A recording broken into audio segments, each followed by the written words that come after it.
Assalamualaikum warahmatullahi wabarakatuh. Kita akan membahas masalah hadis atau sunnah. Sunnah adalah sumber hukum Islam atau pedoman hidup kaum muslimin yang kedua setelah Al-Quran.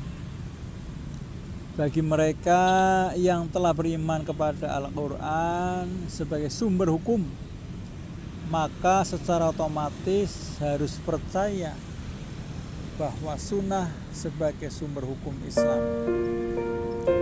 Apabila sunnah tidak berfungsi sebagai hukum dan sumber hukum, maka kaum muslimin akan menghadapi kesulitan-kesulitan dalam hal cara sholat, kadar dan ketentuan zakat, cara haji dan lain sebagainya. Sebab-sebab ayat-ayat Al-Quran dalam hal tersebut hanya berbicara secara umum atau global, dan yang menjelaskan secara terperinci justru sunnah Rasulullah Sallallahu Alaihi Wasallam. Selain itu juga ada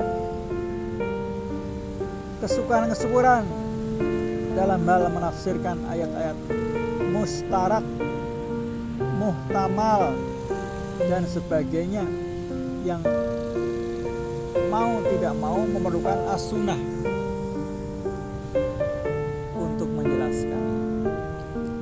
Apabila penafsiran tersebut hanya didasarkan kepada pertimbangan rasio, sudah barang tentu akan melahirkan tafsiran-tafsiran yang tidak dapat dipertanggungjawabkan. Sebagai sumber hukum yang kedua, as-sunnah lebih banyak berfungsi untuk menjelaskan atau menafsirkan ayat-ayat Al-Quran, di samping dapat juga berfungsi untuk menetapkan hukum-hukum tertentu yang tidak dibahas oleh Al-Quranul Karim.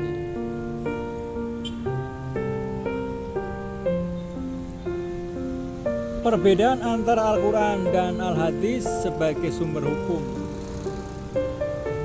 Sekalipun Al-Quran dan Al-Hadis, As-Sunnah sama-sama sebagai sumber hukum Islam, tetapi karena perbedaan proses sejarah kodifikasinya, maka di antara keduanya terdapat perbedaan yang cukup prinsip.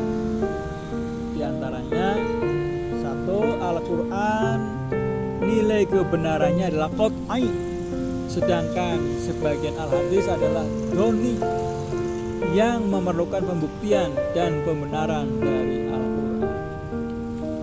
Yang kedua, seluruh ayat Al-Quran mesti dijadikan sebagai pedoman hidup, tetapi tidak semua hadis mesti kita jadikan sebagai pedoman hidup.